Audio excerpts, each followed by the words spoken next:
जनवरी है और दिन आज मंगलवार का है। मैं पटना से लौटा हूँ और नए डीजीपी RS भट्टी साहब को 1 महीने और आज 10 दिन पूरे हो जाएंगे। नए डीजीपी साहब 19 दिसंबर को 7:45 बजे अपना पदभार ग्रहण किया था। भट्टी साहब, पुलिस के कल्याणकारी काम कीजिए, वेलफेयर का काम कीजिए। आपकी कार्यशैली को लेकर कई बड़े पुलिस के आला अधिकारी को सरकारी आदेश का अनुपालन के लिए आपके कार्यालय के बाहर 1-1 घंटे इंतजार करना पड़ता है। क्या डीजीपी आप हैं? हेडक्वार्टर सरदार पटेल भवन के पुलिस हेडक्वार्टर के आप डीजीपी हैं। आप अंदर अकेले बैठे हुए हैं और कोई डीजीपी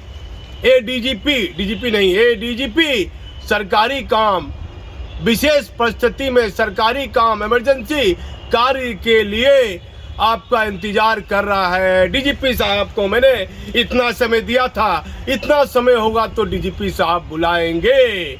आखिर भट्टी साहब, ये कौन सा रूल और नियम बिहार में लागू कर रहे हैं? नीतीश कुमार जी, ध्यान दीजिए। भट्टी साहब से हमारा कोई निजी मतभेद नहीं है, लेकिन 7 दिनों के दौरान सरदार पटेल भवन जो 400 करोड़ रुपए की लागत से बना है, जिसकी इमारतें भूकंप से नहीं हिलेगी, लेकिन भट्टी साहब के भय से सरदार पटेल भवन की इमारतें मुझे अंदर ही अंदर हिलती महसूस आ रही है। नीतीश कुमार जी, नए डीजीपी साहब बीच में कुछ दिनों आपके समाधान यात्रा में नहीं थे और फिर से समाधान यात्रा में जाने का निर्णय लिया है। भट्टी साहब लगातार जो भी बिहार के डीजीपी रहे हैं, मुख्यमंत्री के समाधान यात्रा में गए हैं।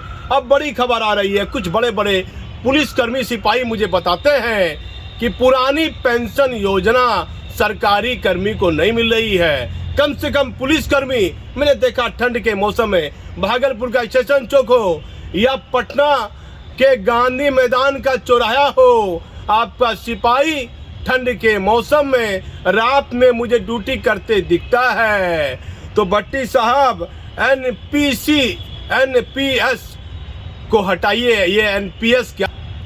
एनपीएस राज्य सरकार ने क्या लागू कर दिया है?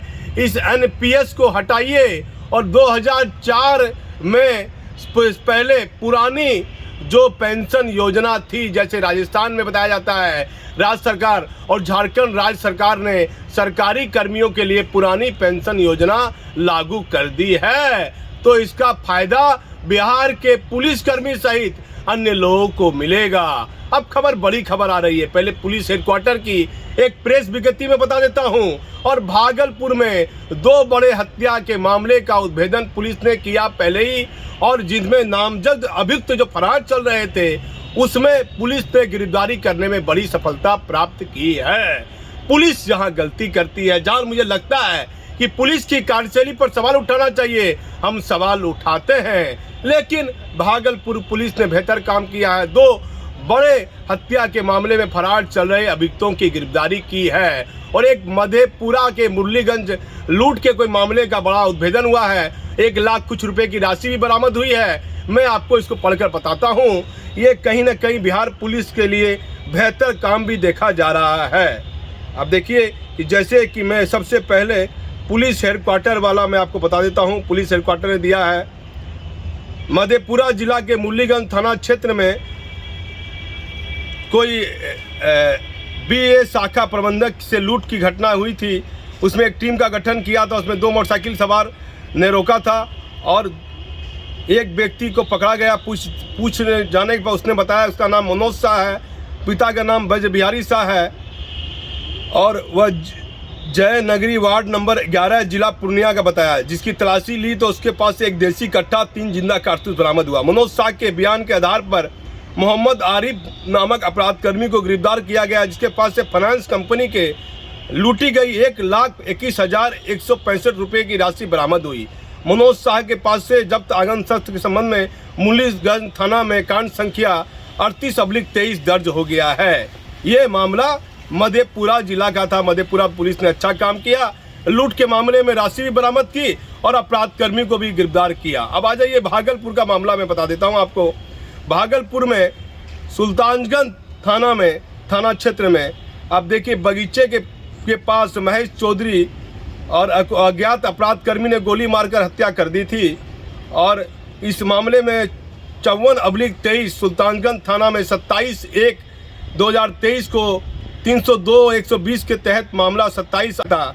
वरीय पुलिस अधीक्षक के निर्देशानुसार डॉक्टर गौरव कुमार पुलिस उपाधीक्षक भागलपुर के नेतृत्व में सदन में छापामारी का आयोजन किया गया। कांड के अनुसंधान में वैज्ञानिक अनुसंधान में पाया गया कि दिनेश चौधरी प्रमोद चौधरी के द्वारा पूर्व में विवाद लेकर अपराधकर्मी महेश चौधरी की हत्या करवाया था। महेश चौधरी के द्वारा दोनों अभियुक्तों के द्वारा किए गए चारदीवारी का निवारण करने के लिए करीब 1 साल से पहले से विरोध किया था, लेकिन अभियुक्त के द्वारा जबरदस्ती मन के मुताबिक दीवार दिला दिया गया। इसी बीच अभियुक्त प्रमोद चौधरी के 20 वर्षीय पुत्र मुकेश कुमार की मृत्यु बीमारी से हो गई थी। लेकिन अभियुक्तियों का द्वारा यह मान लिया गया कि महेश चौधरी के द्वारा काला जादू कर मुकेश को मारा है। इसीलिए महेश चौधरी अपने पुत्र का बदला लेने का निर्णय लिया। इसी में क्रम में पेशेवर अपराध कर्मी से संपर्क कर महेश चौधरी उक्त तिथि में समय हत्या कर दी। तकनीकी अनुसंधान के आधार पर गठित टीम में सदन में छापामारी का आयोजन किया गया। छापामारी के क्रम में साजिशकर्ता दिनेश चौधरी और नई सीढ़ी घाट के पास से गिरफ्तार किया। गिरफ्तारी के पश्चात घटित घटना में कांड को स्वीकार कर लिया है। घटना का खुलासा किया गया। कांड में सम्मिलित पेशेवर अपराधी कर्मी की पहचान कर ली गई है और सम्मिलित अपराध कर्मी की गिरफ्तारी हेतु छापामारी किया जा रहा है। दिनेश चौधरी को हत्या जैसे संगीन मामले में फरार चल रहा था और 27 तारीख को यह हत्या हुई थी, 27 जनवरी को। अब आ जाइए दूसरा मामला है सोजोर थाना का। सोजोर में एक हत्या हुई थी दुर्गा स्थान के पास अनिल कुमार झा की। इस मामले में बबलू मिश्रा, पेशर विजयकांत मिश्रा, पीयूष कुमार और बिट्टू पिता निरंजन ठाकुर को दोनों को सुल्तानगंज पुलिस ने गिरफ्तार कर लिया है। एक देसी कट्टा और एक खोखा बरामद किया गया है। सीनियर एसपी के निर्देश पर डीएसपी विधि व्यवस्था भी छापामारी टीम में शामिल थे।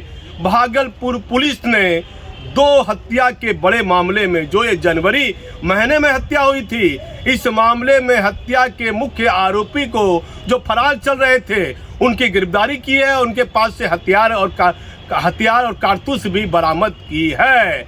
जहां लग रहा मुझे हमारे चैनल को भट्टी साहब के बारे में लगातार मैं मुख्यालय गया, उनकी कार्यशैली को लेकर कई तरह की चर्चाएं बड़े बड़े आला अधिकारी में हो रही है, लेकिन मैं सच दिखाने का जरिया हूं। भट्टी साहब, आप अपने संबोधन में बड़ी मीठी मीठी बात आपने 26 जनवरी को की। साहब, आप अपने संबोधन में बड़ी मीठी मीठी बात आपने 26 जनवरी को की है, बड़ी गोल गोल बात आपने की है, लेकिन पुलिस कर्मी के लिए कल्याणकारी काम कीजिए, पुलिस कर्मी के लिए कुछ वेलफेयर का काम कीजिए, जिससे लगे बिहार के 1 लाख पुलिस कर्मी को कि आप एडीजी को जो बाहर खड़ा कर रहे हैं वो अलग बात है, वो राज्य सरकार नीतीश कुमार देखेंगे ये मामला क्या है। आखिर एडीजी जरूरी काम से दस्तखत कराने आते हैं, दिशा निर्देश का पालन करने के लिए आपसे संवाद करने आते हैं, लेकिन 1-1 घंटा एडीजी रैंक के बड़े अधिकारी को आपके चैम्बर के बाहर खड़ा रहना पड़ रहा है। भट्टी साहब, इतनी कड़ेती पुलिस कर्मियों पर, पुलिस अधिकारियों पर क्यों? इतनी कड़ेती तो अपराध कर्मियों पर होना चाहिए, माफिया पर होना चाहिए, जो गुंडा बैंक में शामिल है उन पर होना चाहिए, भय अपराधियों में होना चाहिए। अपने अधीनस्थ अधिकारी जो आपसे बहुत ज्यादा जूनियर नहीं है, बहुत लोग 1993 बैच के भी आईपीएस हैं, उनको भी आपके कार्यालय के बाहर खड़ा रहना पड़ता है। बेसी अंतराल नहीं है, आप 1990 बैच के हैं और बिहार में 1993 बैच के भी बहुत आईपीएस अधिकारी सेवा दे रहे हैं। तो भट्टी साहब, आप गंभीरता से सोचिए और राज्य सरकार के मुखिया नीतीश कुमार जी भट्टी साहब पर बड़ा भरोसा किया है। जरा मुख्यमंत्री जी, समाधान यात्रा के बीच यदि समय मिलता है तो सरदार पटेल भवन की तरफ भी अपना रुख मोड़िए। मैं भागलपुर से दीपक नौरंगी।